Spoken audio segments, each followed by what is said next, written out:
Ready? Call the meeting to order. First item on the agenda is changes to the agenda. Kirk, you have some. Yes, I have one item that I want to add Yes. to the agenda, which is authorization of the chair to sign off on a municipal planning grant application. They just, the state, the Agency of Commerce and Community Development, I think earlier this week, actually announced the municipal planning grant application cycle is now open. So as part of that application process, the chair of the planning commission needs to sign off on the application as well as a resolution from the city council in order for the city to submit the application. So what we wanted to do was, when that grant is finalized and ready to go, instead of either having to call a special meeting to get authorization for the chair to sign, or trying to coordinate submission of that application with another planning commission meeting, we figured we would just have that as an agenda item tonight so that when the application is ready to go, the chair can sign on behalf of the planning commission. The intent, as we've talked in the past, was to submit an application for the historic resources inventory to start that process rolling. So that's what I believe that's what the application will be for, or at least that's one of the items that we are looking at submitting Are the we application. gonna discuss on. this Yeah, we will. when we get down, we're gonna get I- to I'm city gonna business, su- right? Well, I'm gonna suggest that we make that item 6 after election of officers, and then because that way we won't forget about it Right. later. Okay, any other changes to the agenda? Hearing none. Public comment. Okay. So I'm the Communications and Development Manager for Winooski Partnership for Prevention.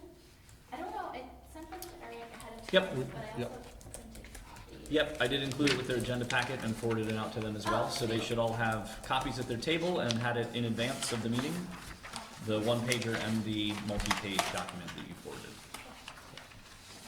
So, for those not familiar with our work, we basically work to reduce substance use in Winooski. We're funded through grants through the Vermont Department of Health, as well as some federal grants.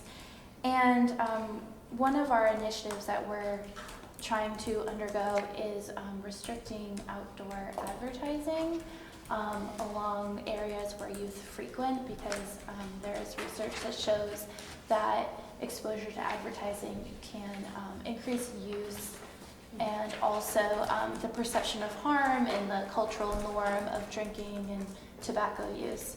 And so a way to combat that would be to restrict advertising in some manner. So there is, let me reference the actual law. The 2009 Family Smoking Prevention and Tobacco Control Act gives local municipalities the power to pass something like this, as long as it's not content-based. So you can't say, like tobacco ads have to have, like, let's eliminate this language or that. But you are able to, you could restrict just advertising in general, so that would affect tobacco, but also alcohol, food, that kind of thing. So an example could be restricting like the percentage of windows in a convenience store or gas station to say 50% of the window space can be covered in advertising. Or what we're proposing, manner advertising restriction, and so that would just be prohibiting, well, it's kind of a combo actually, so the percentage of window space, but also prohibiting advertising on, say, like poles or fences or things like that. And so I did send some packets that I came up with, because I was trying to compile answers to what I thought would be your questions. So I mentioned this at a city council meeting in March, but we underwent a survey. We had got 106 respondents, 75% or so were Winooski residents. And we basically polled them about advertising regarding tobacco and alcohol. And you have the full results, but the piece that I wanted to pull out was the majority of people would like to see fewer advertisements for tobacco and alcohol overall in Winooski. And when it comes to outdoor advertising, that rises. So 79% believe tobacco advertising should not be allowed outside stores, and then a little bit less with alcohol at 69%. So there's definitely support for a restriction. Also in 2016, we pulled some store owners, because obviously they would be the ones affected by this, and they seemed, the answer was that they would be okay with it as long as it was applied equally among all store owners, so that one's not getting an advantage because they have all their advertisements. And so what we were proposing is placing the language in the form-based code. So that would affect, there's a map that I pulled out. It's on here of the zoning district map. It's on the second to last page. And so that would be all the teal areas. So Mallett's Bay Ave, East Allen Ave, East Allen Street, and Main Street. And so with Mallett's Bay, that's where the O'Brien Community Center is. Main Street is, everyone's walk to school route. And then East Allen, you would be kind of hitting anyone who might be walking to school down there. There's a few convenience stores. So I think if we put it in the form-based code that affects the Gateway District, then you would be applying it to the majority, except for the downtown core, of storefronts, and also where youth frequent. So it kind of plays both sides. And also in here is just so you can kind of flip through this on your own, but the research behind how advertising impacts youth, there's plenty of research on that, as well as health risks of alcohol and tobacco. We kind of all know how bad it can be health-wise, but some of the statistics are really stark when you look at them. And that also, Winooski wouldn't be the first community to do this. New York City actually just banned alcohol ads on all of their city property. This is following LA, Philly, San Francisco, and then there are multiple countries, including Iceland, who have banned tobacco advertisements at the point of sale.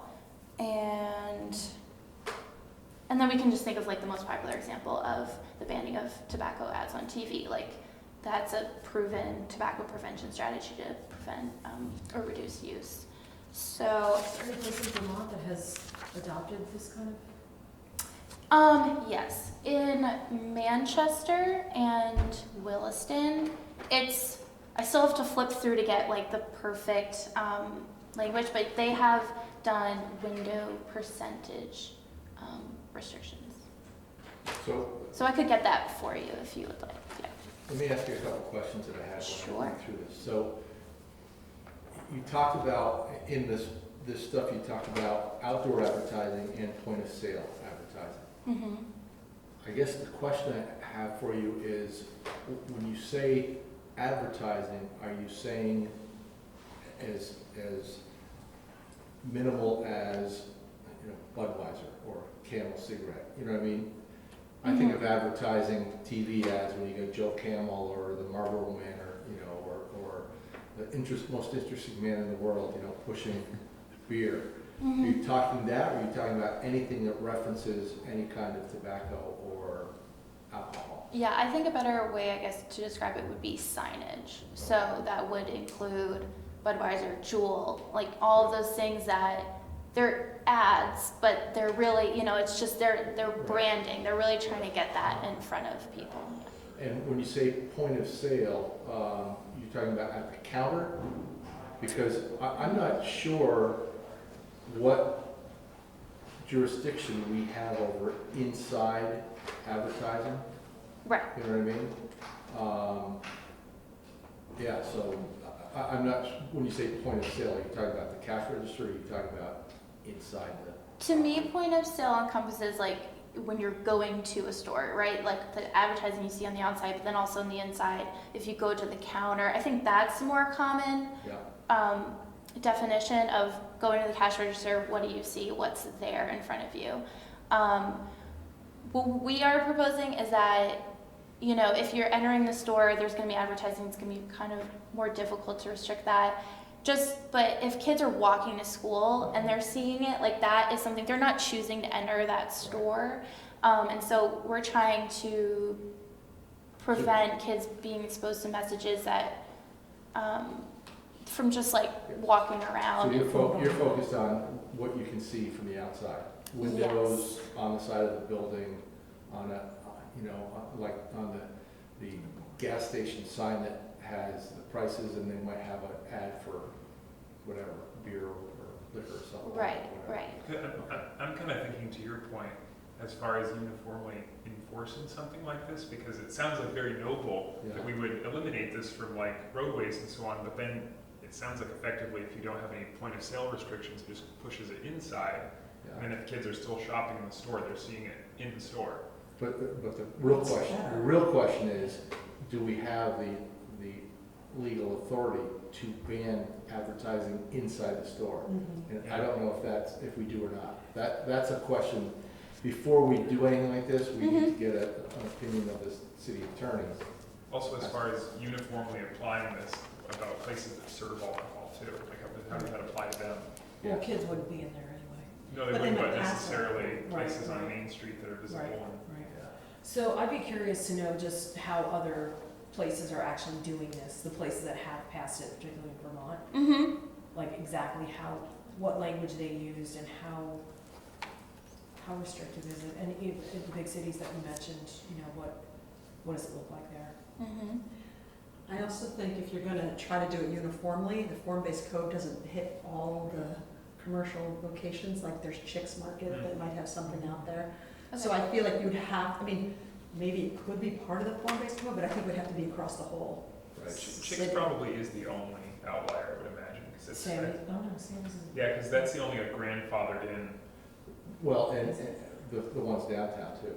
yeah, downtown, that's true. Yeah, The other question I have is, it really, Christine, I'll address it to you, is should this be done through, is the proper place through zoning regs, or is it a city ordinance that one does? And I don't know what the answer is. Right, yeah. Yeah, so I think that's the other question that we should get answered. Signage is regulated in zoning. The signage itself, and so the dimensions, the location, the type of sign, that all comes in from the zoning perspective, so. But I'm wondering if a city ordinance is stronger or a better way to do it than in zoning. I don't, and that's what I'm asking the question, I don't know what the answer is. Or both. Yeah. It could be both, yeah. Because if it came down to zoning, wouldn't it mean you would have to enforce it, whereas Correct. if it was a citywide ordinance, that it could be enforced by other Yeah, code enforcement code enforcement? people, yeah. It's, I know you've been pushing this for a number of years, trying to get it through, and I think it's, in my mind, the stumbling block of getting something done has always been, what's our jurisdiction for doing this and how do we do it? And you mentioned that, is it a state law that was passed, the family and whatever? No, that was a federal law, Federal law. And when was that passed? 2009. 2009? Mm-hmm. Wow. Okay. It's time. Well, no. The reason I ask is I remember you came before the council when I was on the council, and we had concerns then about, well, can we do it? Is there laws and nothing, we never got any information that there was a federal law that would apply. Yeah, it definitely took some more research. The other thing that comes with that is there's an agency that I can call to ask these legal questions Yeah. that act as like a legal support for organizations to pass something like this. Mhm. So We're those still questions. gonna need the advice of the city council, or the city council. Yeah, we do need that, but the city attorney, Mhm. from a legal standpoint. They definitely could just act as a sounding board, maybe Yeah. point Mhm. in the right direction. I mean, I'd like to see it go through, but I don't know legally how it's done. So I just want to Mhm. say, I would be in favor of it, but how it is implemented would be, Yeah. we'd have to be legally binding. I mean, I think it's certainly something that we need to bring up, whether it's in this venue or the city council. And of course, we have to have public hearings. If it goes through us, we have to do public hearings, present it to the council, they have to go through public hearings and adopt it. Right. So, no matter what, there's gonna be, several public hearings, Mhm. which isn't a bad thing, but, No. yeah. It would seem like it could be done. You know, if you can regulate billboards and sign dimensions, some ordinance could be produced for. I just remember a discussion about, I don't know if it was this specifically, but that within the establishment, there were limitations on what you could do. I maybe that's changed, or maybe I got it wrong, but that's kind of my biggest thing is, okay, outside seems like a no-brainer, you can do it. Mhm. Inside is the question, do we have jurisdiction to say to a store owner, I'm sorry, you can't put an advertisement, for Budweiser, or they still sell Miller, I don't know, Miller, or whatever it is, inside your store. Because, you walk into a store and you got a cooler with glass doors and it's right there in your face anyway, you know what I mean? Yeah. Well, it would be interesting to see what they're doing in other places, just so we know what it looks Right. like. Right. But I think you addressed it in Williston and Manchester. Manchester, they're limiting it to percentage of a window, right? Yes. Anything outside, do you know if is it just I the really window? need to Okay. get through the whole thing. But And I've been talking about beer, but we're talking about beer, wines, tobacco products, all that stuff. And tobacco products, smoking, chewing, all Yeah. that stuff. And then eventual possibility of cannabis, are we talking about that too, when that becomes part of our society, so. Right? I think, Already is. yeah, well, I'm kind of wondering, like, it's raising a flag in my mind, like, how is the beverage warehouse gonna feel about this? Like, cause Yeah, right. that's what they do, Yeah. you know? And so, to them, it might be more of a hardship than a corner market that sells other products. Although, Maybe there's a distance from the road, from the actual path of travel, because they are so far back that you might not even see the sign. I mean, why would kids be going there unless they're going to get alcohol? But if they're just walking on the sidewalk, could you even read an advertisement that far? So I'm just saying, the way we limit it. yeah, I hear what you're saying, because I'm just trying to think, do I remember seeing advertisements on the beverage warehouse? Oh, I yeah. guess They tend to are. put them in the big plate glass windows. Yeah, Yeah. totally. I mean, generally speaking, anything that's gonna be inside the store is outside Yeah. the purview of the zoning regulations. We wouldn't have any jurisdiction there. But on the exterior, that is more our purview. As an example, we have some precedent already. In downtown, we have specific sign guidelines, which are part of the master plan that dictate where signs can be placed, how big they can be. And so there's a uniform plan for all the signage in downtown. So it's not that this can all be done, it's just a matter of being careful to not regulate content. It can't be content specific, that's the big key. But yeah, you raise a good question, because a lot of this advertising is actually stuff placed within the establishment that's being viewed Right. through a window. Right. Because I can't think of many, like, actual fixtures that feature, Right. like, tobacco or alcohol advertising on them outside the store. But is that still considered signage though, if it's in the window looking out? I think think it is. typically with our regulations, and I think a lot of regulations, if it's inside the building, it's not part of what we would regulate. it wouldn't be Curious, considered a because- window covering of some sort? Currently not, Okay. but I think I think we do have the ability to regulate that area as well. Again, we just have to be very careful as to making sure that we're consistent with how we're regulating it across all uses, and that we're not regulating the content specifically. And if it applies to everyone's advertising, not just alcohol and tobacco, how are we making sure people can still show you what their service or products are? Right. Yeah, because we talked about this before, like, you could have a sandwich board sign that's advertising, a Specials. 12-pack, discount or whatever, but also have a sidewalk sale for a boutique that is using a sandwich board for a sale, Seems like there needs to be more research. Yeah.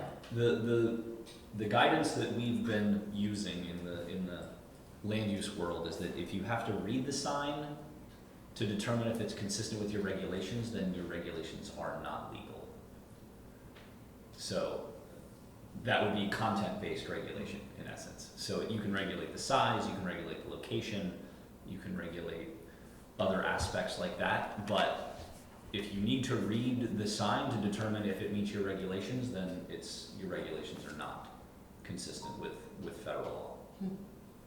I mean, that's kind of interesting, because like, the federal law also prevents, maybe I'm wrong, I thought that cigarette advertisements were banned from newspaper, or magazine ads.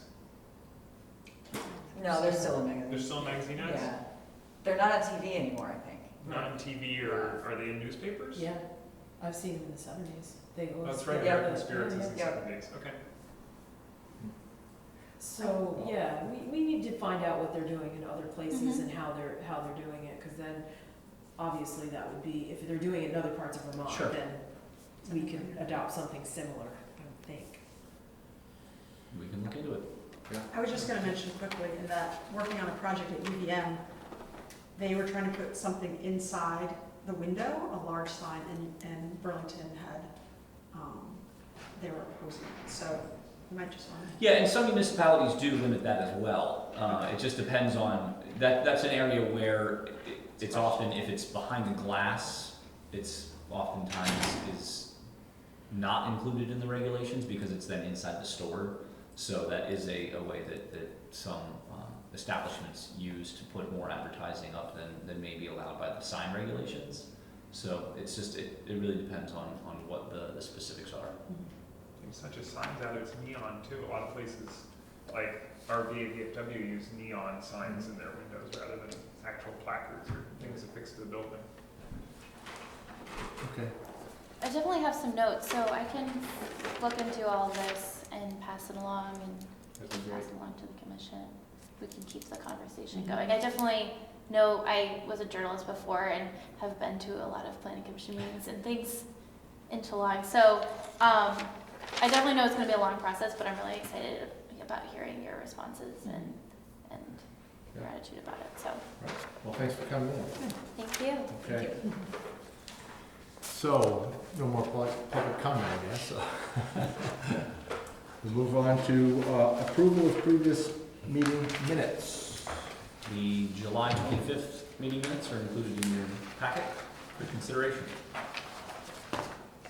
If someone has a chance, is ready to make a motion to approve, in 20 seconds, we'll take action on it.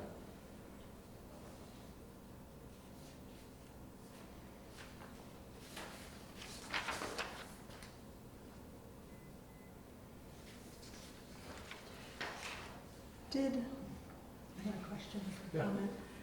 Didn't Sarah bring up, or maybe that has to do with the split zoning, but just historic buildings? I mean, wasn't she, I think she had in the past, I don't know that she did specifically at this meeting. she didn't? You were there too. Maybe I just thought she had, but maybe she hadn't. She has in the past, so it doesn't. Right.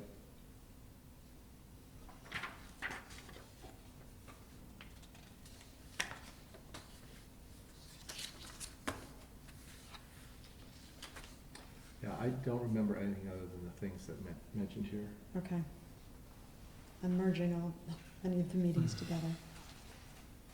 But it stuck in your mind, so that's. It what's- did, yeah. it's important. Good reason to go back to one meeting. Yeah. Yeah, it definitely. You look for any excuse for that, won't you? Not that I don't like Great spending place. time with you all, but right. But,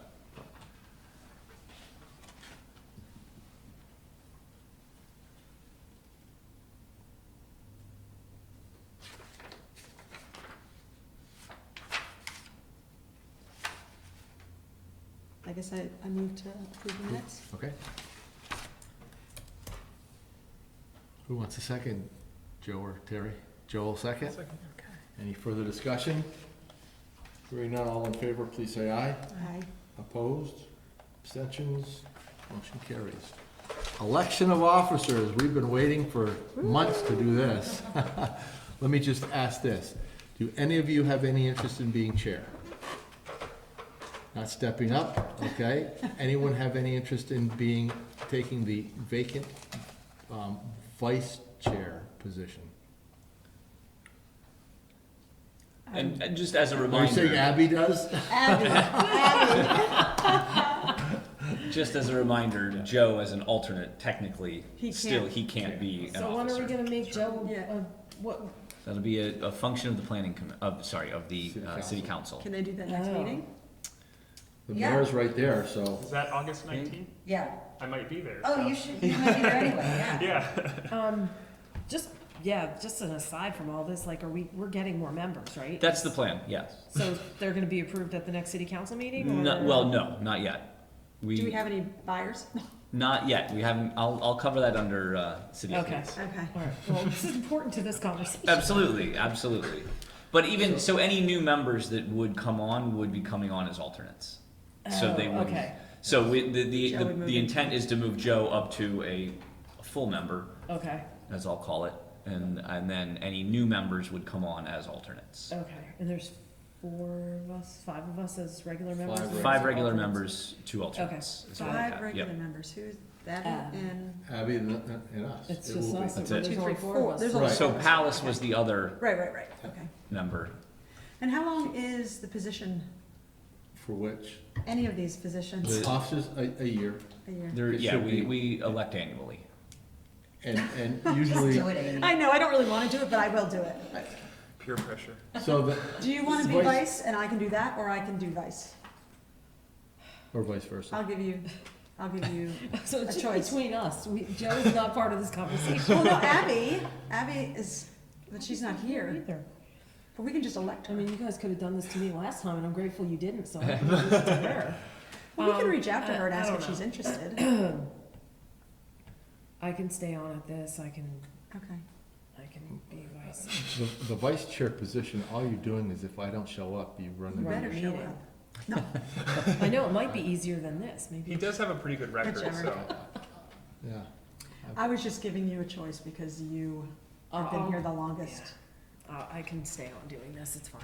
Okay. Okay. Do you wanna do it or you How wanna about we wait? ask Abby, and if Abby wants to do it, she can do it. If not, I will do it. Okay, let's So we let's still do can't this elect then. Let's do officers this then. tonight. Let's do this then. That's the most entertaining content for the future. I know. So, no one has stepped up to be the chair, so why don't you elect me as chair again for this year, Okay. okay? I Someone elect make a Michael as motion. chair. Well, someone make a motion in a second and, I move to elect Michael as president. Oh.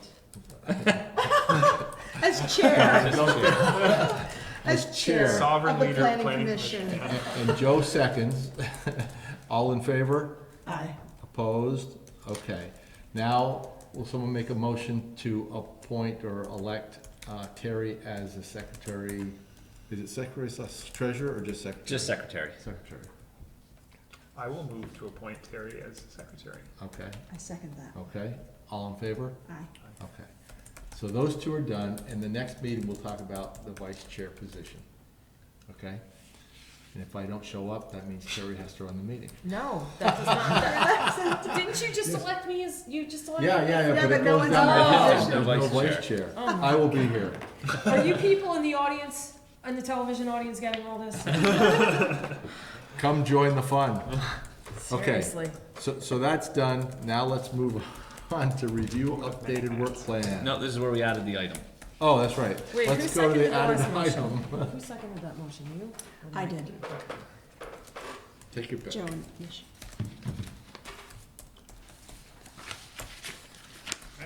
Oh, this is for signing. Right, having for, the chair sign. right, for authorizing the chair to sign for the municipal planning grant application.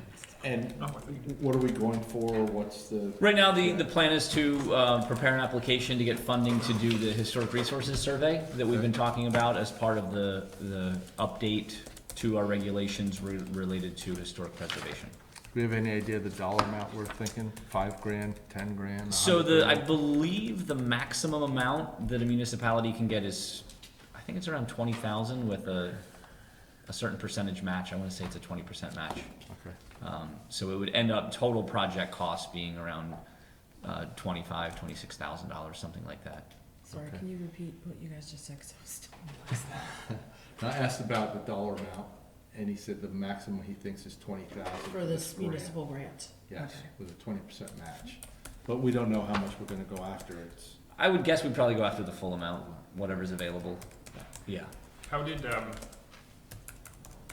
we get like a quote from somebody in the field who thought that it would cost probably 25 to 26,000 to do this, or do we just know from other? No, well, I think that's, so generally the way the municipal planning grant process works, there's a couple of different ways it can work, but typically the way that I've seen it happen in the past is a municipality will put in for a grant application with a project in mind, be awarded a dollar amount, and then go out with an RFP with that as the dollar amount for a not to exceed. Okay. So that's generally how it's done. I mean, I've seen it other ways where a scope will be loosely put together and then sent out to a list of consultants or other professionals to say, here's what we're proposing, here's the amount we have, kind of give us a scope of what you think you can do for this much money. And then that's kind of also built in. So it can happen from either side, but typically the grant's capped at a certain amount per, either per municipality or as an individual application, or they do a joint application has a greater value for multiple municipalities to go together on a combined application. I believe we're just doing a single application in this case. Do you remember by any chance how much like the municipal master plan, like that was over an extended amount of time, but was that grant funded? That was a municipal planning grant. I would guess that was probably a $26,000 grant. Okay. Or I think we got a Total couple of them. for that. If I remember right. I think we got a couple of them. I know we've had my understanding is we've gotten a municipal planning grant each of the last 3 or 4 years. One was for the master plan. We just got one for the wayfinding study that's being done now. And what was that for? How much was that for? I want to say about 26,000 total. And what are we going after with this one? Do we have a idea of this? For the project? He's thinking probably The historic preservation. Okay, that's what Survey. I was thinking. Yeah, the historic resources survey. Okay. We're also exploring some other opportunities for funding for that also, so that might either help enhance the application or give us another funding stream that we could look at and maybe look at municipal planning grant funds for something else. Have you seen a report that you think is good for this and how much that normally costs?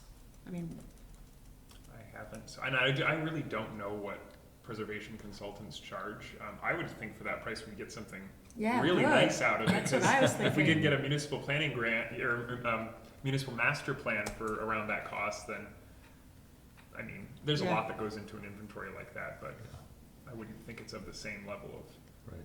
intensiveness. Mhm. But either way, the idea here though is to just have the planning commission authorize the chair to sign off on that application once it's ready, so that we don't have to either convene a special meeting to take that action or to potentially try to make everything align so that we can get that on an agenda. So the chair of the planning commission signs, does the mayor sign as well? There's a resolution from council that goes along with it, Okay. I believe. So council has to sign off on a resolution, but the Right. planning commission chair also has to sign Okay. off. All right. So I look for a motion to allow the chair to sign municipal planning grant when it comes forth. I will motion. I second that. Okay. Any discussion? Thoughts? No? All in favor, please say aye. Aye. Opposed? Okay. Passes. Great, thank you very much. Now we can go to the former number 6. Right. Review of updated work plan. Yeah, so I included, so at our last meeting, we talked about some changes to the work plan, specifically incorporating some discussion of the Housing Commission taking on some of the initial tasks related specifically to item 2, the review of the parking, and item 3, the evaluation of incentives. So I've incorporated some new language to reflect that in this draft. So this is really more just a kind of what I'm hoping is the final draft of the work plan for you all to look at, and then if you're okay with it, we'll make it final and take the draft stamps off, and this is what we'll use to kind of guide our work going forward this year. Wait, so I'm sorry, I didn't, so I didn't catch all that. No, that's okay. Could you just back up? Yeah, We're so- getting some of this work to other. Sure, so at our last meeting, we talked about, which actually you weren't at our last meeting. That's Exactly, probably that's why I Yes, feel lost. okay, absolutely. Thank you. So at our last meeting, we discussed some of the background data and other information related to parking specifically would be an initiative that the Housing Commission would take on as they're doing some of their work related to housing in general, looking specifically at some of the residential parking, either the inventories now, if there's any shortfalls in any of the areas of the city, looking at other data like the number of people that even have cars, for example, and maybe even some of the commuting patterns to determine some of that, to give us some background information and some kind of baseline data on what parking looks like now in the city, so that we can kind of use that to move forward in looking at potential changes or amendments to the parking requirements in our regulations. Similarly, they're going to be looking at the incentives. Right now, we have several incentives in the form-based code for additional height, in essence, for development based on a need for affordable housing and also for energy efficiency in buildings. And so what the Housing Commission is going to look at again is the incentives to see if those incentives are working. Nobody's really taken advantage of those incentives yet, so to see what other incentives might be more appropriate, or to see what might be of interest to the city to start trying to incentivize as well. So again, the Housing Commission looking at some of the background data and preparing some of the information to come forward to you all to look at in an effort to consider updates to those aspects of the regulations as well.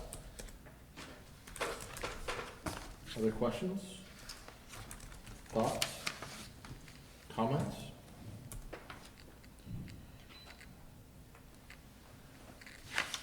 So we reviewed this last time, right? Correct. And I guess Correct. I'm just trying to, Yeah, so really the primary changes from the last draft were under items 2 and 3, where I've added some language about the Housing Commission in. Otherwise, I believe everything else has stayed the same.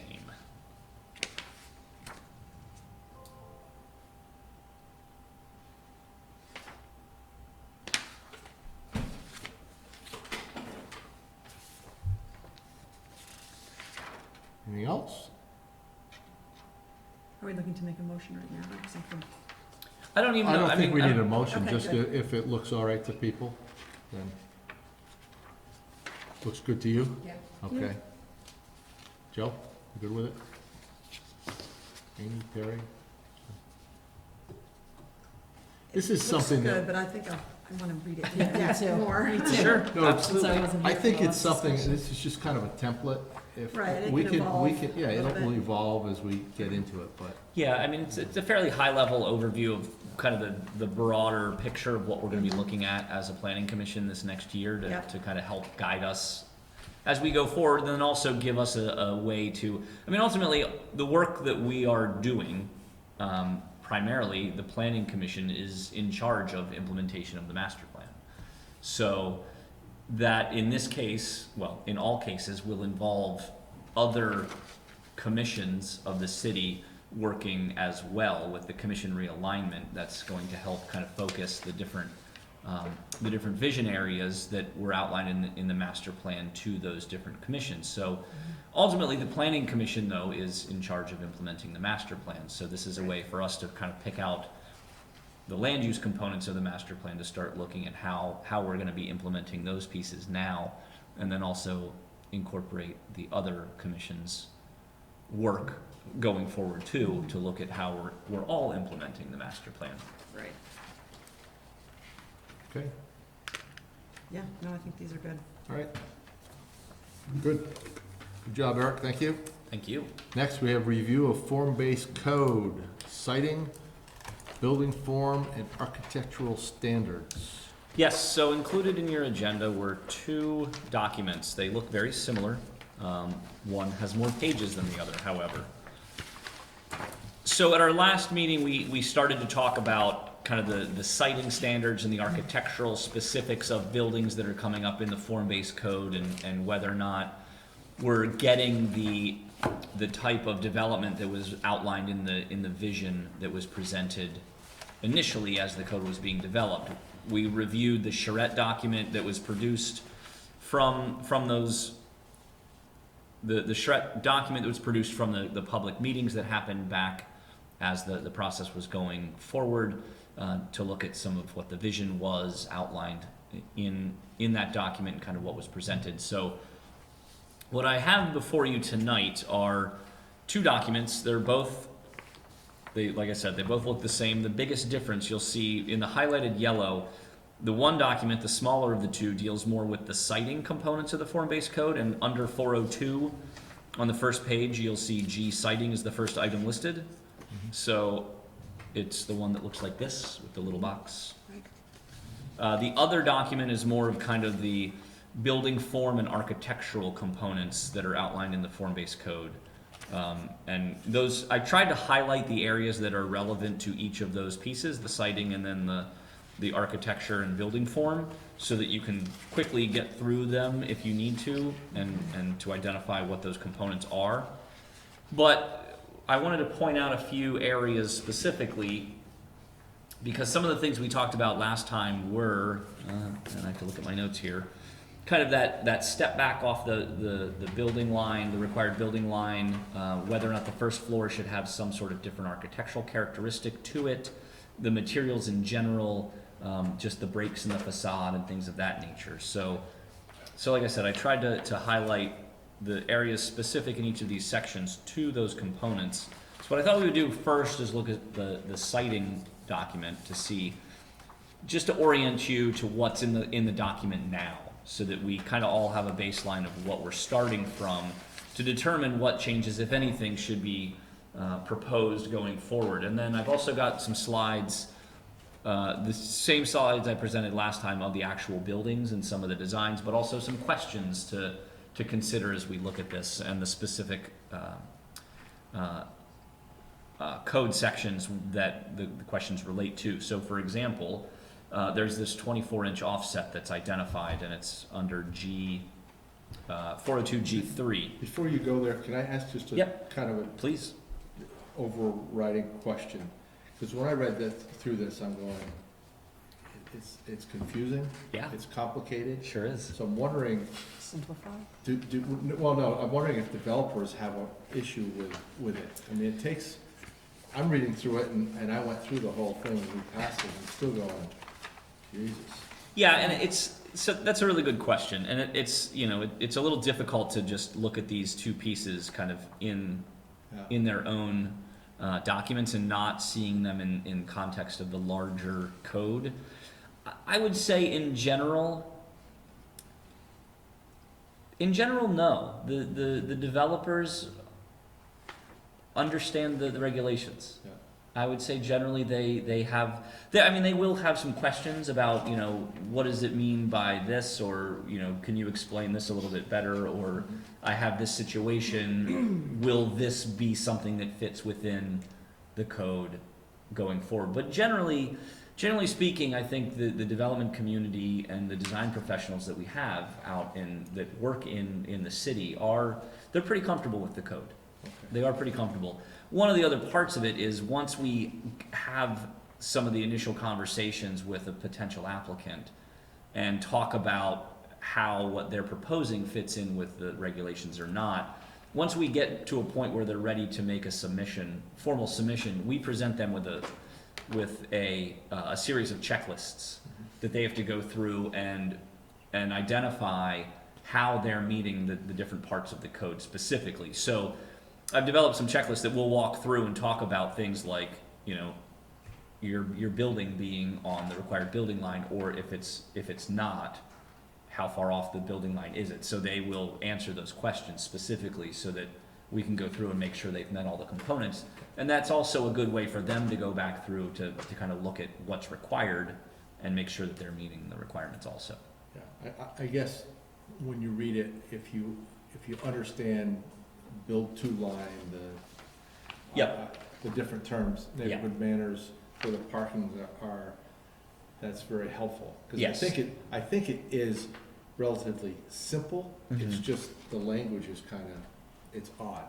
It Let's is, put that way. it is, it definitely is. Okay. So just any changes that we're gonna make to this, obviously have to go through the council with a public hearing. Well, they have to go through you all and- first, Right, and then for- to council for a and public public hearing and hearing. all that. correct? So I'm just curious, and this is probably like a question I should know the answer to, but are we're making recommendations? Are we getting any public feedback at all? Well, Just out of we will, curiosity? yeah, I mean, I think we will. I think the first step, though, is to start to figure out what changes we wanna make, or what we wanna consider making. And then we'll start crafting language to see what that might look like as a proposed change, and then start getting feedback on what that proposed change is gonna look like and what that's gonna do. So I think it's really kind of figuring out, one, what we wanna change, and then determining what those changes might look like to meet to either better match the vision or to get a different development style. And then I think for the form-based code in particular, what I would envision is that we would bring in some design professionals to talk to them directly to see how it would impact just a generic building, or if it makes sense in their opinion. You know, in a lot of cases, what we see with some of these developments is that a lot of the form is coming together because of the way that the building is being structured. So, for example, you might see an underground parking that has, all the pillars are on 27-foot spacing, because that's just kind of a standard spacing increment. So you've got 3 spaces between each pillar, which is going to affect the upper floors, and so that'll also impact what kind of materials they can use and things like that. So we would engage some of the design professionals and the design community to say, okay, if we adjust this number here, is that going to create all kinds of new problems from a design perspective from the building? You know, a lot of times everything's kind of uniform and standard to say, we can use this piece of precast concrete because it's this dimension. So if you're changing that dimension, now it's a special order, and so we have to, it's a whole new ball game, and nobody's gonna build anything because it's gonna be too expensive. So yeah, we'll definitely engage specific members of the public, but then also generally engage the public as well on any changes. And we'll have to, because we'll have to hold public hearings before we can send anything forward to the council. And then, yeah, council will have to hold hearings also.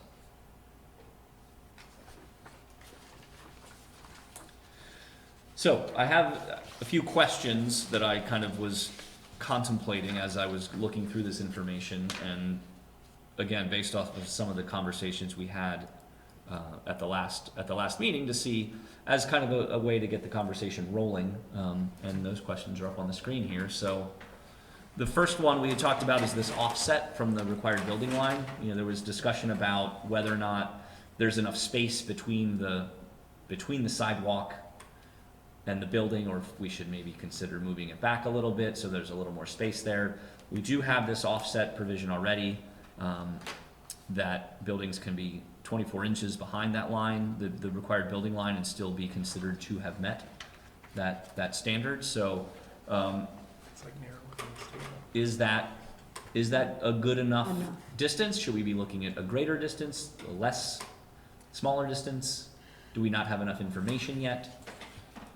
Well, Terry, you missed it last week. We went and saw a few projects on the different corridors and what we thought. Yeah, and I have those slides again. I what was can bring working, those what up wasn't working. as well. Why don't That you- So that sort of helped us. so here's We didn't know I didn't know what that was. I thought it was from Old North End or Burlington. No, it's so dang. Yeah, I know. this is Yes. the Fodang building, 348 Main, as we like to call it. Which in a way I don't mind, because it kind of looks like, the block down on Mallett's Bay Avenue. It Yeah. kind of fits in with Winooski. Yeah. So this, when you say the 24 inches, is that the part that's under, like? That No, so the 24 inches, this facade here Yep. has to be right. Basically, the facade of the building needs to be on what we call the required building line, and the required building line is in essence the property line. Okay. And So- back to sidewalk.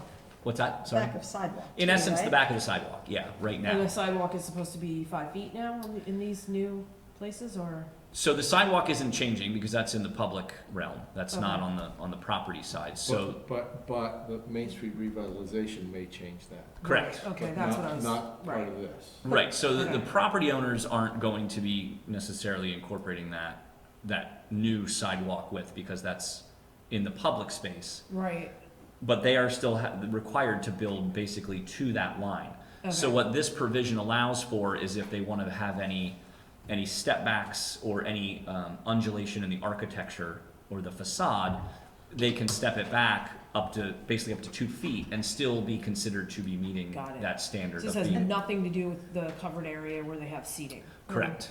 Do you Okay, have so the that's picture up of to the them. apartment house across from Norman Street? Because I think that kind of Yes. shows it. Okay, I guess my question just about that slide though is specifically is the outdoor seating areas, because any of these places that are gonna wanna have restaurants are gonna wanna have outdoor seating. Sure. So in this situation, they put the facade on the property line and they allowed a certain amount of space underneath so that their restaurant could Right. allow for seating? Yep. Okay. Yeah, that was totally their design to have Okay. that basically that Okay. colony And underneath. that works with our code because it's. It does. Okay. Yeah, it does. There's no requirement that the facade wall has to be solid. Okay. I mean, it does require that there's breaks in it. It is, and that might be something that whether or not we want this type of a development pattern to continue. So I have a question just about the outdoor seating. Is that, and I know this is off topic, but is that, like, when it's on the public space, like, how is that regulated? So City typically, council. they would get a sidewalk permit, Right. and that they So in this case, identify. they don't need to. Because it's private property. Correct, because it's on Okay. their property. Got it. Okay. Yep. Okay.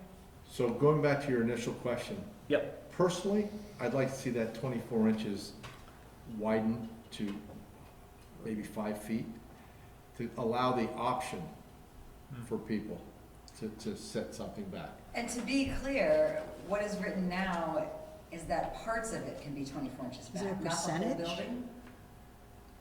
Because that's the niches that you're seeing in that building there. Right, Where, like, the shrubs are. could a builder say, I'm gonna take the whole 24 inches for my entire facade?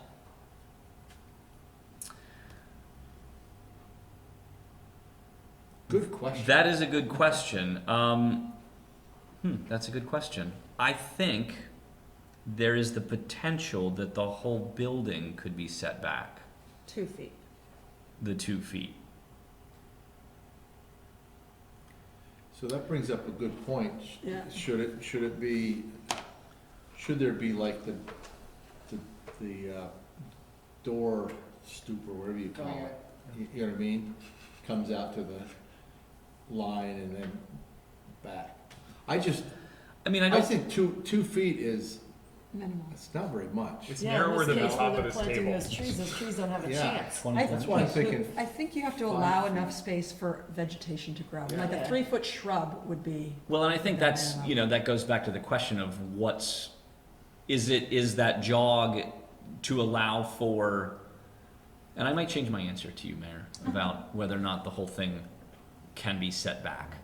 I think the intent is to allow for a jog in the architecture. So I guess the question then becomes, would we rather the intent be to allow for vegetation? Because that's another, as we've talked about with some of our streetscapes, is that if you want a tree belt, you need a certain width to have a Right. healthy tree grow.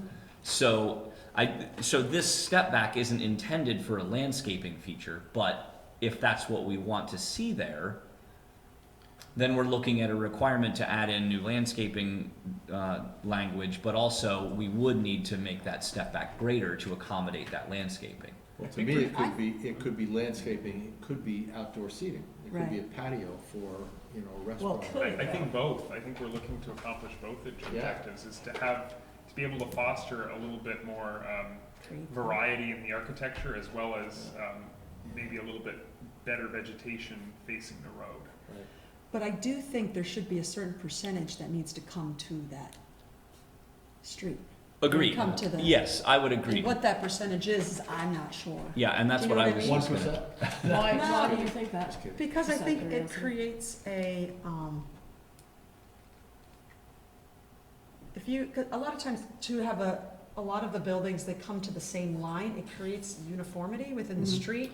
Right. I feel like the mass of the building needs to be on the street, but there can be like more than 50% needs to be Mhm. on the street to create that edge. I think I know what you're talking And about. define- We talked about this with like the It creates CCD building, like they have a turret that's kind of like the anchor of the building, but then the rest of the building is set back probably 5 to 6 feet. Because also you think of streets, you think of space between buildings. Mhm. And so if you don't have a clean edge, a lot of times the space can get lost and not defined well. So if the majority of the building is there, then, it helps to Right. create that space. But you could still allow for maybe areas that step back 5 feet, so they could get a street tree that would give some space to that street tree, or even shrubs. I think it would just help break up the building, Mhm. especially in things like the mansion where And It's create some large. visual interest. Yeah, it's gonna take up a lot of Street. frontage. Yeah. Yeah. I think the street trees, though, I think we have to keep in mind the Main Street revitalization, because I think that's part of. That is part of it. whole I'm not thing. convinced that's gonna be adequate, just quite frankly. Well, there's also. Yeah, but you can't have a tree along the street and then one, Yeah, 5 feet away from it. yeah, but you know what I also, mean? like, there needs, like, depending the on tree is going to need enough room to mature and develop a canopy, and if the Yeah. buildings are so close to the road that it can't develop a canopy, then it won't really matter. Well, that's why I think the setback, Yeah, exactly, we're talking Right. about the same thing, Right. yeah. yeah. Yeah, no, I guess I'm just saying that in that 5-foot space, maybe we limit the size of trees, that you don't put a giant oak in there, Well, the for thing is, though, example. it matters what you're trying to achieve with trees. Typically in a street, you want a canopy that is overarching and you can walk through it and under. So it would be a larger shade tree instead of a more columnar tree that's just like an object that Mhm. is blocking views instead of, well, personally, you'd want to limb up branches so you could create a colonnade underneath. So are we talking about in the 5-foot setback, or are we talking? We're the talking streetscape? on the streets. Yeah, okay, yeah. So, yeah. the regulations already do require street trees. Our form-based code does require street trees to be incorporated along any street. Does it, though, what kind of, does it say a certain size canopy? It or does is it a? not. or It does, any tree? however, say that, let's see, it's on, it's in part 5. It's the last page of the small citing document. The highlighted text in yellow, item number 2. That if the city has adopted a plan, then that plan would be followed. So I think it's, So I'm just trying to understand, so these trees that we're talking about here are city trees, yeah? Or are these trees that, But might they be required by the? well, that's what I'm trying to Contract understand. put in this section, Yeah, in this section here that we're talking about, the street trees that are required along any street, is that required the city is putting those trees in, or is it the developer putting those trees in? my interpretation on this would be that it's the developer The developer? Well, as but they they, develop. but they also have the option of making a payment in lieu. Yeah. Well, we have offered that to some of the developments going in on Main Street because of You want the uniformity. greater plan for Main Street. We don't want developers to put in these trees and then we come in a year and tear them all out to do the infrastructure. So in those cases, we have been allowing it, but because if there's no plan in place for a streetscape, then we would require it. Yeah, so like East Allen Street, there's no plan right now in place. Correct. Main Street, it's not in place, but We have a It plan. exists. we have a plan, yeah. A simple observation I made the other day, just going down in front of the Champlain Mill.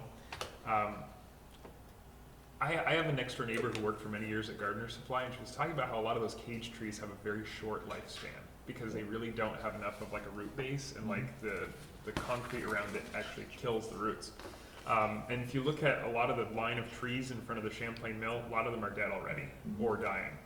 And it's not really as noticeable because there's kind of a nice lush green space behind it. Yeah. And I'm not saying that that's what we're looking for up and down Main Street, but just having something on the property besides relying on just the street trees is useful.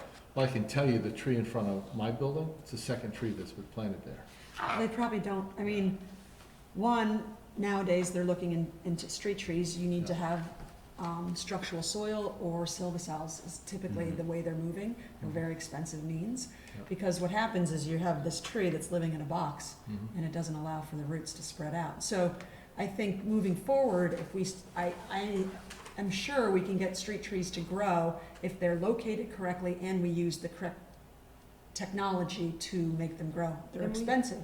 We talked about that, I think, when we talked about the Main East Street. Allen, I think. No, when we talked about the Oh. Main Main Street Street. project, I remember the, I think they Can't talked remember about, his name. what do you call The this? silver the cells. silver cells. cells, yeah, Yes. we talked We talked about about removing this. them though too, because they're very expensive. They are. I mean, structural soil's another thing, it's better than nothing, it's not as good as a silvicell. But I think if you're, they say a street tree lasts 7 years, not long. So I wasn't wrong in that. Yeah, it's about No, 5 years, yeah. yeah. So I think it matters, I think the city needs to think of how much money they wanna put into these trees and like, what's the investment and, Oh, it's certainly an investment, but I'm also just thinking, why is it all in the city? You know, I think this could be something that could be fostered in our, but I think a lot of times the developer pays for it, but the city implements it in order to Okay. create that uniformity. Mhm. okay. But a lot of time is the infrastructure Mhm. But 5 that the feet, city, it's like almost a collaborative, but I don't know. 5 feet isn't gonna be enough for a tree to grow, is it? I mean, if we change this 5 from, feet. well, right now it's 24 inches, right? So, but if we changed it to 5 feet, it's not gonna be, that's not gonna be enough space anyhow. But is you're it? gonna, But- what's your sidewalk, 5 feet? I mean, I guess if your tree is 4 feet off the curb, and then you have another 5 or 6 foot wide sidewalk, and then you have 5 additional feet, that would be large enough for a Mm. canopy. Not huge canopy, but And I think the question becomes then too, as these sidewalks get widened, is the step back then gonna push the buildings? If we go with a 5-foot setback, is that gonna put the buildings, is that gonna make them seem really far off the street then? I mean, it might I not, I'm think just, if so, you have a certain percentage of the building on Right. the line, it won't matter. Right. Because Right. imagine if you could get a little porch or a little patio out Yeah. there. well, That'd and be in, nice. so I should also point out too that this, 5 feet you could do that. where does it say it? For the supplies, the detached frontage building form standard, this wouldn't apply to because that already requires I think a 10-foot step back from the required building line. In the townhouse small apartment, there's the option of doing a stoop or a front porch, and if you go with a front porch, you can actually be up to 8 feet back Okay. with the building, so that porch would take up That's that front nice size. portion. So the building form standards do allow for some variation. I think the real question is, primarily this is going to impact the urban general, which is the primary corridors and the storefronts. So whether or not we want to start allowing those to be stepped further back or stay fairly tight, I think that's the question. The thing Yeah. is, Go ahead. I sort of feel like there's professionals that do this for a living to tell us, and I feel like maybe we're not, I mean, we're going off a gut feeling, Yeah, is it, or? But all we're doing is an allowance for that distance back, doesn't mean they have to necessarily do it. Right, True. right, and their professionals will probably tell them. Yeah, they're And gonna design really- a building. Let's be real about this, like, the developer is gonna wanna take as much space as they possibly can. They're gonna wanna cover as much surface as they can, probably, I would think. I mean, I can't imagine that they would wanna put a porch on when they can put another bedroom. Right? That's kind It's of the money. reality of it, yeah. Mhm. Yeah, But could they build that whole, up to the whole face could be on that line? It could be. I mean, there'd have to be breaks in it, obviously, for fenestration and for doors and entryways, functional entryways on a certain distances across that facade. But yeah, But it it's could. not a percentage, it's just sort of, In I mean, how which- do you determine how often, oh, you do have something that says that the breaks don't Correct. happen so often. Yeah, at your doors. yeah. There have to be breaks every 60 to 75 feet. yeah, 60 to 75 feet, depending on the building form standard. There has to be a functional doorway, or I think it's also an average. I think you can do a longer one, but you have to have a shorter one, a longer facade, but a shorter one so that it kind of averages out as well. Right. But I just wanted to, so I've got a cross section here of, I believe this is part of the Main Street plan, if I hope it is, because that's where I think I pulled it from, to show kind of what it's gonna look like going forward. So right now, we have on Main Street, there's roughly, between the sidewalk and the green belt, it's about 6 or 7 feet of space. And so the proposal would be for basically a 7-foot sidewalk on each side of the road, and a 6-foot tree belt as well on each side of the road. So 13 feet off of, in essence, where the buildings are now to the curb. And then that little extra curb line in there too. So we're already looking, at least on Main Street, we're looking at moving the curbs in towards the center of the road, 6 to 7 feet of additional space. So almost a whole parking lane, or a whole on-street parking width in. Just thinking those trees, they're 3 feet off of the curb, a truck comes through there, and takes off the bottom limbs. I guess I'm just trying, I feel like, That's actually true. I saw that happen on, just across the bridge over in Burlington, where a box truck took out it actually damaged the truck and took off the limbs of the tree, going up the street there. Sorry. Well, I think some of that can be controlled with the tree itself and pruning and whatnot to make sure it's right, but when you appropriate, but initially put a tree in, your Sure. branches are maybe 8 feet up. They'd have to be higher, they'd have to be a certain size caliber, I guess, Yep. to stick in. yep. And I realize this is a drawing, but these trees are touching the building. Like, if you live in one of these buildings, do you want it that close to your windows? That's an urban condition. And I the s- discussion we had last week, you know, talking about if this 24 inches is enough, or the fenestration changes are enough. The discussion we had last week is that they are not, that what Right. we've seen are these like flat box surfaces. So I just want us to come back to that while we're debating if we want to add more allowance or not. Yeah, I mean, we can, you know, I can put together some language to increase that. I think it would be appropriate though, Amy, as you mentioned, to incorporate a percentage that would have to be built, Front on, yeah, to the line, but allow for Right. more of a jog potentially. Should we require a jog? Just to I break, sort of just feel break like it you up? may want to. Do we already Well- know? We do not No. now. I think the Just- question becomes of how wide of a lot you have. Yeah, Right, is it a but percentage? we talk about Yeah. breaking up the facade, so if you have 60 feet of one type of siding, you have to change it Right. to another side. But I wonder if you could also, or instead, maybe it's both, have a jog 2 to 5 feet, let's say. I think we do have language in one of the other building form standards that does talk about that every so many feet, you do need to have a different plane, in Mhm. essence, Right. if the building is going to be over a certain width. Right, And that so the makes sense. question then is, should we have that in all the different building standard code zones, whatever the heck you call it? I don't think you would need them at all the Building forms. different build, Well, I'm just thinking, Residential. I mean, if you're in the storefront and someone puts up a 75-foot long building that's just flat, you know what I mean, do we want that, or do we want, even if they change, you know, they have stone siding here and material whatever, change. a material change, you know? No, I think you're right, Yeah. but I don't think the residential would need it, but I think No. probably the majority of the, I think the residential ones are gonna wanna have a little bit of a yard. they do. I mean, it's, Yeah. that makes sense to me, but it's really the storefront Mhm. ones. Break it In up general. somehow, yeah. And it could even be In general.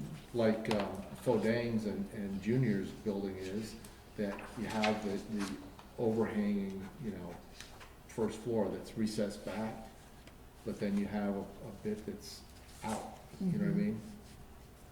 The thing is though, even with that building, the colonnade works, even though it's all touching, 100% is Mhm. touching, it Yeah. works though. But That's what I maybe mean. maybe it could, it would be an exception because it does have Yeah. a step back, that's what you're saying? Right, Okay. And you Right. can, it's really the first floor that, you can kind of look at honestly, the Winooski block as like a successful example. I Mm. mean, that's a really wide building, but it Yeah. has enough and it really isn't a broken plane, but it has enough Yeah. architectural detail on it Right. that has movement to it, Yeah. you know?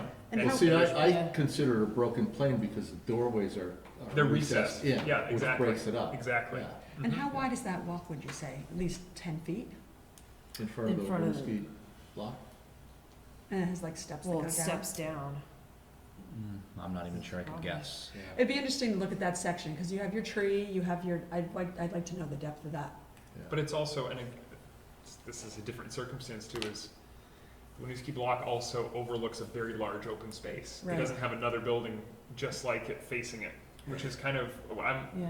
if we But it is don't, comfortable. if we don't have a little bit of like undulation in the architecture, we'll get a really tunnel effect when you're True. going through our corridors. True. Um, So that kind of leads into the next question that I had about, what about overhangs of Oh, the into buildings the- into the over public. the sidewalk? Right now, we don't allow that. I don't think we should. Under, I think we should. under the elements section, no part of any building may project forward except overhanging eaves, awnings, shop fronts, bay windows, stoops, steps, balconies, or handicap ramps approved by the zoning administrator. So right now, we don't permit any type of projection off the front of the building that would in essence act as some sort of an overhang. So, Well, I mean, awnings, does the Well, an awnings have to awning- be like 8 feet tall? yeah, Is there a they do. height They do. limit? They have to be a certain height above the Okay. sidewalk. So, and they have to project out a minimum depth as well. So that And it's, is there a max to them as well? I think there is. so we don't allow awnings, or? We We do. do. Okay. We Yeah, I do. think that's fine. the way But we this have is it. like, we allow eaves, awnings, okay, shop fronts, bay windows, stoops, steps, all that stuff is allowed into the, outside the buildable area? Well, it's gonna depend on the building form standard as well. So for example, stoops are a requirement in the small apartment townhouse standard, but you have to basically be on the sidewalk with the urban general, so you wouldn't be allowed to put a stoop in the urban general. Okay. So it really depends on the standard. Okay. Unless we give that setback provision. Well, actually, no, But because would we want a stoop, I guess? well, we would have to change other parts of the regulations because there is a maximum distance above the You know, sidewalk it's hard to- that the Burlington entrance does has have to be. these, you know, like on Church Street It can only- there Marketplace, can only they be a have, like, certain built awnings that change actually are- don't know of, if I it's think, considered like 18 awnings, inches. Actually have a solid material, but. In the urban Okay. general, Like, you know, above there's the sections average of grade Church Street into the Marketplace first where they floor. have that, Glass. Oh. yeah, Really? clear, I saw that there was a Clear three-foot, sidewalk whatever cover. There's that glass. they call it. Well, there's like a English common, basement sort or of something, I near, forget what In certain Glass. standards, Lily yes, Pulitzer, isn't yeah, there? All right. yeah. They have sort of an There's some overhang. glass. So, okay, so we're thinking no on the projections though, keeping it as it I'm is. thinking no. Okay. Yeah. No, that's fine. we were just talking amongst On ourselves Church about, Street. on Church Street, they have, I don't know whether it's defined as an awning or if it's considered a built structure, like the, kind of the, But it's a municipal thing, I Is it? believe. That, the Because glass. part of the The glass. last ones, yeah, because it's all the way up, I can't Pretty imagine. much all of I it. think it was Some put in some by- taking it I'm down. assuming it was put in by the Church Street Marketplace. Okay. With city approval, right? I think it was, and then now Because they're it's trying to take it detached. down, Yeah, Or- Are it's- they? it's detached from the because buildings. it's ugly. oh, okay, alright. People have more, That's what I heard at the. it's useful. Huh, I haven't heard I didn't that. think it was that Although I ugly. must admit, I go there when it's raining, I always hug Yeah, those. it is Yeah. useful, and it's Thanks. actually not obtrusive, because it's translucent. Yeah. It's So- probably old, so it doesn't look as. Okay. So a final question that I had under kind of the citing was whether or not we should be requiring landscaping as part of the street space area, which could be incorporated into those step backs, which then we would potentially need to require step backs, things like that. Like I mentioned, there's the street tree requirement that's already there. So whether or not we want to have additional landscaping, required landscaping in the front of the buildings, or if that's something that could be an optional element to bring in. Do we have landscaping in any of the building form areas? It's generally, so we require, in the private open areas that are on the ground, we do require trees, in parking lots. We do require landscaping on the property, but more back of house landscaping, because in essence, the facade is gonna be on the, is gonna be right on the property line. And the back of the house interacts with adjoining parcels, so that's where you really, Correct. you need it. Correct. Yeah. So we don't require it now, and I think this primarily would impact the urban general because again, with the other building forms, they're already going to be set back some, so there will be some space in front that can be used for landscaping. I think my thought is if there is a setback from the Yep. property line, there should be some kind of landscape requirement. Well, I guess should it be a requirement to put landscaping or to put something there? So it could be seating, it could be landscaping, it could be a bike rack, it could be other That's true. amenities, or do we want to specify specifically that? Because I'm concerned about snow removal. Mm. And on the sidewalks, where does the sidewalk snow go? If we're that tight, and if they don't maintain it and it's just salted, the plants are gonna look like crap. And so then it's like, And, ooh, yeah. Right. and then it all looks bad. I mean, Right. I would be the first one to say, put landscape in, Right, Right. but I'm then they're thinking concerned about it's that. not yeah. gonna look great. Right. And if someone wants to put it in, they can, but if they Sure. wanted to put a bench in or bike racks, that would be great. Right. So maybe it's not a requirement, but it's something that could be. Yeah. Maybe it's And- more of, we would want to see something in that step back, or we would prefer something in that Well, step they- back. Wouldn't they do that though? Well, maybe not. Maybe not. I don't know. I mean, if you're gonna have Hey, that- residential on the first floor and you stepped it back 5 feet, that'd be nice to have a shrub, like a barrier to the, I mean, Yeah, if, or Sure. some kind I of a mean, fence. I'm not, Or you know. a bench, A what? a bench yeah, or something? Okay. I'd have to think about that more. What- I don't know. I don't know. What do you think? You So don't know? It's a lot to Yeah. think about. Well, and it's a lot to think about, like where affecting the whole corridor. Right. One of the things that I think could be relatively easy, I don't know, maybe this is ignorance, but one of the concerns I was hearing brought up about one particular project was exhaust vents Yes. at like a sidewalk level. Mhm. And I think that could probably be easily resolved under the 504 general provisions in like section 5 there. It seems like there could be something added about requiring like dryer vents being, Screened. Seems like we Or a talked certain about that last time with the picture of that other picture that you just showed. Remember, Yeah. because they had the vents right. Yeah. yeah, I'm On not the trying to street. target out anyone's particular building, but Yeah. that was Yeah. an issue that came up. Yeah. I'm not sure. That's what I got. Like part of this. Yeah, because that's what, I think it's already here. okay. I think I'm actually kind of surprised that happened. Because it talks So- about compressors, pumps, water heaters. It talks about like mechanical stuff, but not actually like venting. Vents. And I think intake vents are probably fine there, but anything that's projecting something out onto the sidewalk. Mhm.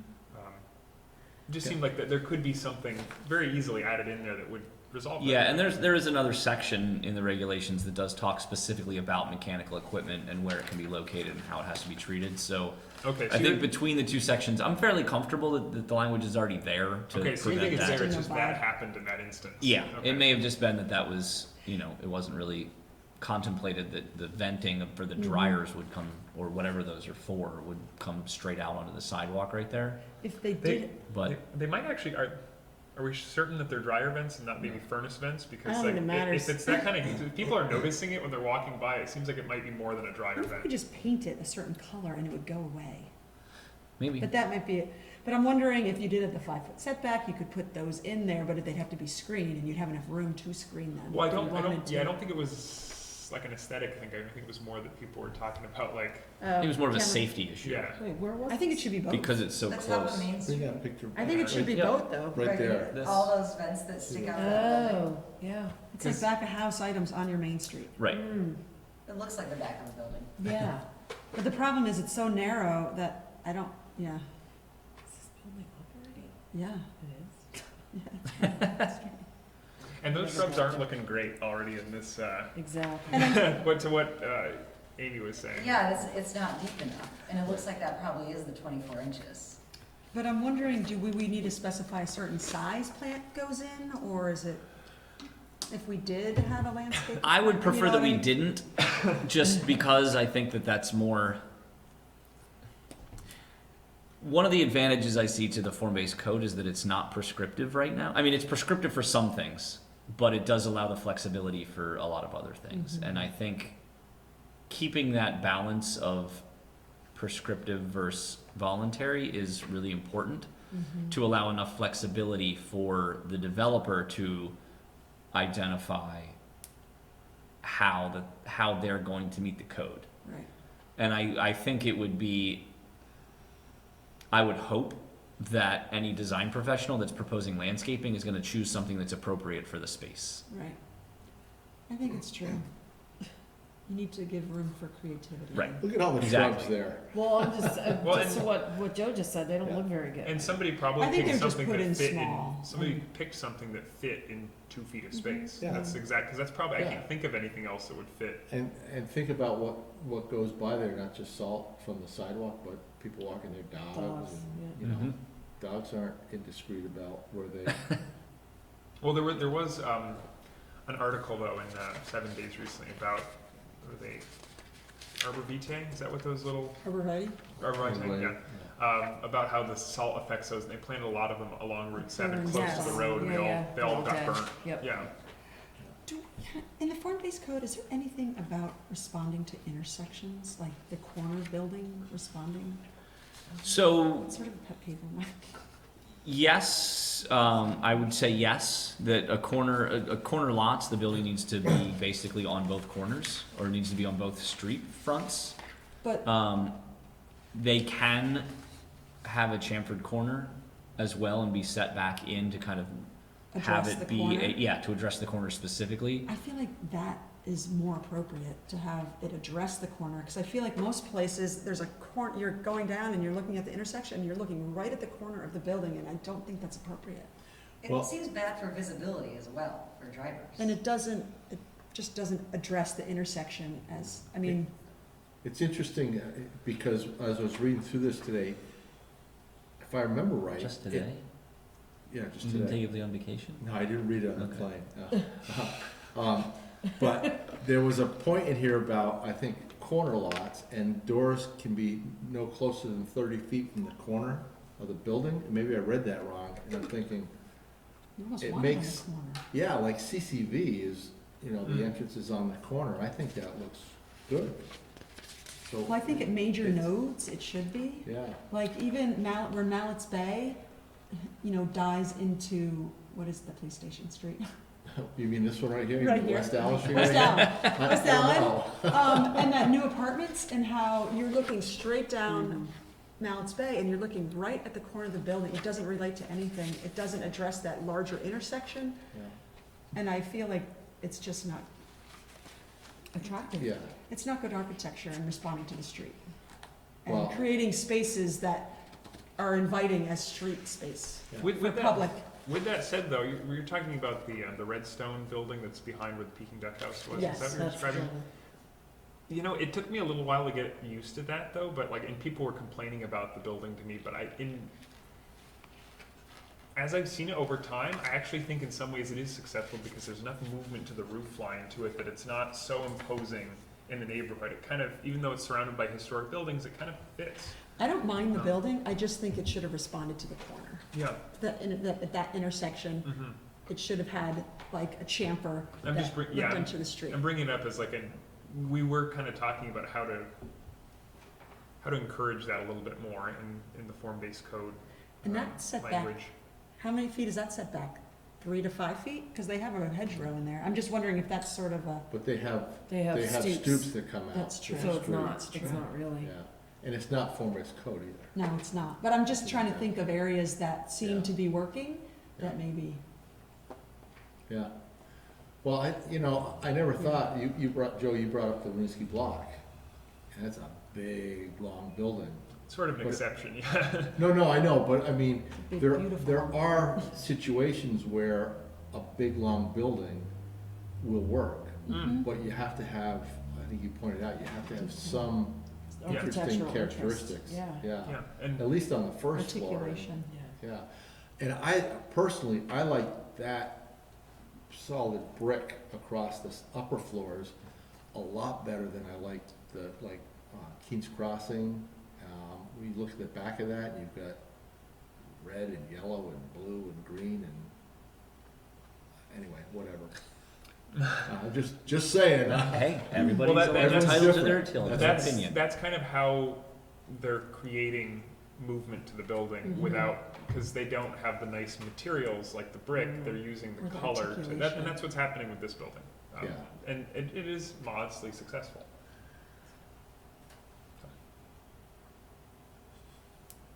Okay, Okay.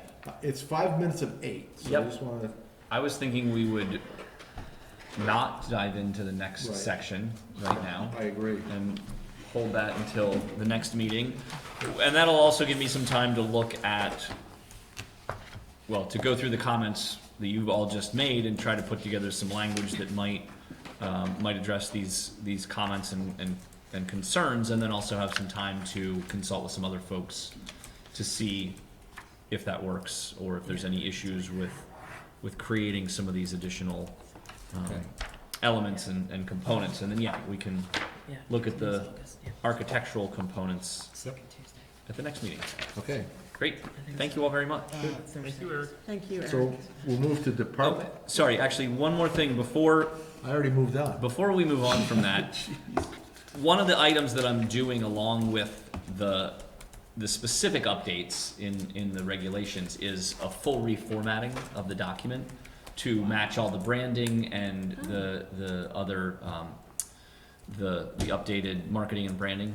So I don't know if that's something that you all wanna see as well as we go through this. I'd like to see it, just. I mean, ultimately, you'll interested. see the whole document, I think, will have to go forward to be readopted collectively, because there's also gonna be there's gonna be a lot of editorial changes. I, just noticed some misspellings and little things like that as I've been going through it. Right, but we don't really have to approve the reformatting.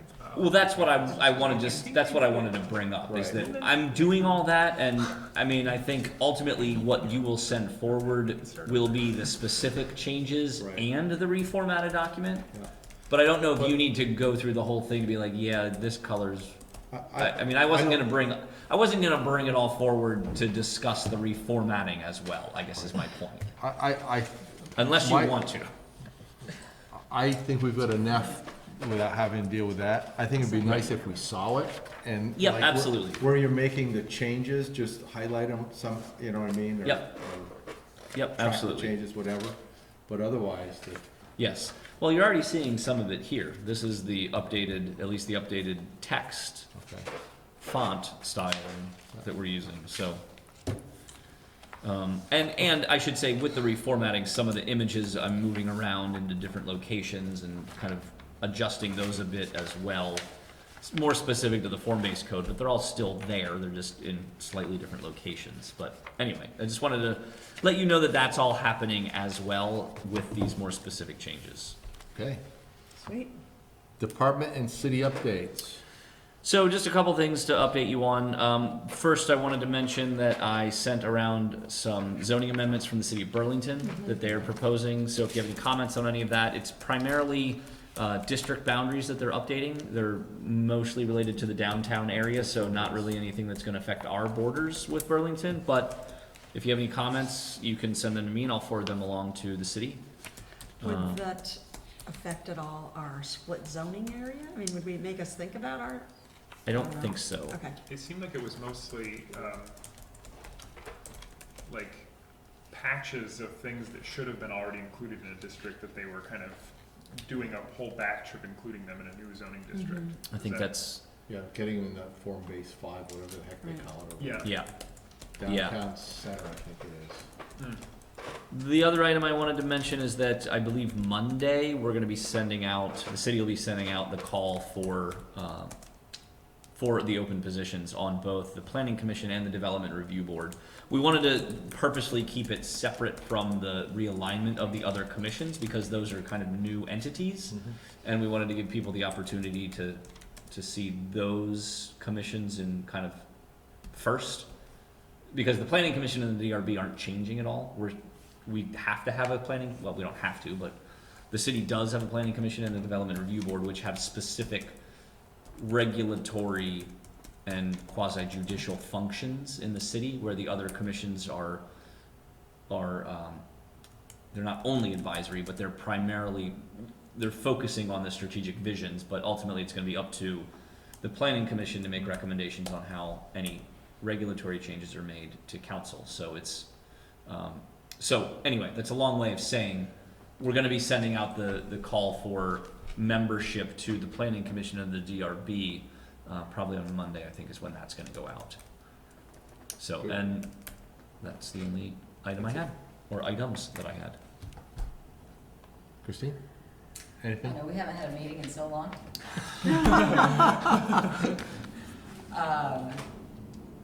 Yeah, I can't remember what happened in the last city council meeting, but I know over the last couple of weeks, Hal and I met with Congressman Welch, and then Leahy and Sanders staff, and Governor Scott. You know, primarily to talk about the noise mitigation and get that on everyone's radar for funding and planning for that, but also mention other things that are going on here, Main Street project, funding for the school, just doing some advocacy, so. So their solution is just noise abatement for the F-35? Yes. And now it's not being paid for, did I hear that correctly? No. Misinformation that is. Okay, well, that's why I'm asking. Right, yeah. No, they're in our public comment. So in order to, we extrapolated from the number of people that lived in the previous 65 decibel zone, which was those smaller homes, right? And now we're talking about an urban area, so Yep. there's way more people involved. Right. We actually extrapolated from, they spent like $20 million on however many people that was. We, looking at how many people are now included in it, said this could be $64 million to, annually, to, you know, make it apparent that this is a big issue. That is a number we made up. Like, that's almost certainly not true. You know, once they actually measure, like newer developments probably won't be applicable, right? So we don't know how many, so the cost is not known. And Burlington has, previously the airport paid that 10% match to the FAA funds. Burlington has said they intend to continue that. How they will be able to afford to is something to keep an eye on. I think the state might get involved, or we've also been talking about how to potentially combine noise mitigation program with weatherization programs that already exist in the state, and like kind of leverage that money and have people do both at the same time. But it will be June of next year, I think, before they finalize the noise compatibility program plans, because the FAA gets to sit on the map for 6 months before. So it's on the fast track. Yes, yes it is. Yeah. It's kind of interesting to be on just where my mind goes. So we're gonna get money for all this weatherization and soundproofing, everyone's gonna put new windows in, and then none of these buildings are gonna be like eligible for state historic register anymore. Cause that was the big argument with the Mansion House, and they delisted it, was that the windows had been Oh. replaced. That's a good point. And we actually had to, you were there, and I was arguing, I wrote a document to them, I'm like, you know, this is something the state is encouraging, you know, updating windows, there's programs paying for Yeah. this. And then, Well, Very interesting. and you can get windows that look historical. well, that was my argument, was that Yeah. what was there did look historic, so Yeah. anyway, that's a different thing, but it's Yeah. just, you know, two things interplaying. That is interesting. Everything affects something else, Yeah. sort of like. Yeah. Okay. Do you happen to remember, Mike, I hear longtime people in Winooski talking about whatever the plane that was based at Burlington Airport, like the 70s. Do you remember what the name of that was? Are you talking about the military jet? Yeah. Was it the B-104? And everyone talking about like, oh, those were so much better. So You much don't even fun. know, like, Yeah. this is nothing. And Yeah. they're saying we put up with that. Well, I also found a news article recently where in the 70s where they were arguing about this. There was an Of course they FAA study saying in the 70s that 75% of Winooski's housing stock would be uninhabitable based on the noise standards. But again, there's a misnomer, because nothing says that it's uninhabitable. Yeah. It's just, It's not conducive. no. Isn't that the term they use? no, it's not, I'm trying to think the word they use. Incompatible. They don't use incompatible. They say it's in the 65 and above, it's fine if you put in the soundproofing to get the Inside your house all the time. Well, But- that's all they care about. But remember, all that is it's a HUD or FAA kind of made up, if you will, level that they now say you're eligible to get these funds. Okay? So you have to ask yourself, okay, I live here and the 65 line is here. So You're not eligible. I'm not eligible, but what's the difference in the sound Right. between here and here? There isn't. You know what I mean? It's Yeah. just a thing. So you can live in a 65 DNL zone. And here, the other thing is think about how much during the day are there planes going overhead? And these military jets go over, I think it's 4 jets take off in the morning and come back, 4 jets take off in the afternoon and come back 4 days a week. And that's really a matter of 8 or 10 That's minutes. 7, yeah. I mean, it's not even that the noise is loud. So, I mean, it's, the 65 DNL zone here, in my opinion, is a lot different than if I was at LAX or someplace where planes are going every minute, you know what I mean? So, Okay. Well, I'm sorry if I struck a nerve, but I just. no, but you're right. I mean, the planes used to break the sound barrier. Yeah. We'd be in elementary school and you'd hear the boom, because the jets were breaking the sound barrier. I mean, whatever. Yeah. Okay. But, and the other important thing is that everyone is, sensitivity to noise is different. That's true. Yeah. So, anyway. And look how you turned out. I know, Ah, because he's okay. twitching over there. Yeah, exactly. Anyway, so we digress, and anyway, other business. I would just note that our next meeting, since we're going back to That's one right. meeting a month, will be September 12th. So, September 12th. I think I'll be here, so you might not have to run the meeting, Terry. I actually might not be here. oh, I think Is Abby gonna be coming here? back from Maine that day, I Don't don't know if I'll be back in time for the, It's only a 3 or 4 hour drive from me. no, it's a 5-hour drive from where I'm gonna be. You're up And in I Bar don't Harbor know, or someplace up there? It's 6:30. I know, I don't know if I'll be back by 6:30. I'm being non-committal. Yes, we see that. We used see to meet that. on the 4th Thursday. Now we changed it? Used to be the second and fourth. Well, Or was it originally, when I before originally that? joined, it was the Whatever. 4th Thursday. All right, so September 12th. September 12th. All right. Hopefully Terry makes it back, but if If not, not, then, we'll let you know what, huh? then what? You'll have to run the meeting. No, you're gonna be, you come back and you'll be the vice chair. Yeah, that's right. It's already in the notes that I'm the secretary. All right. And when you control the notes, That's you right. control You information. control information, you control the world. So Okay. looking for a motion to adjourn. I make a motion to adjourn. I second. All in favor? Aye. Opposed? We're done. Thanks, Eric. Thank you all very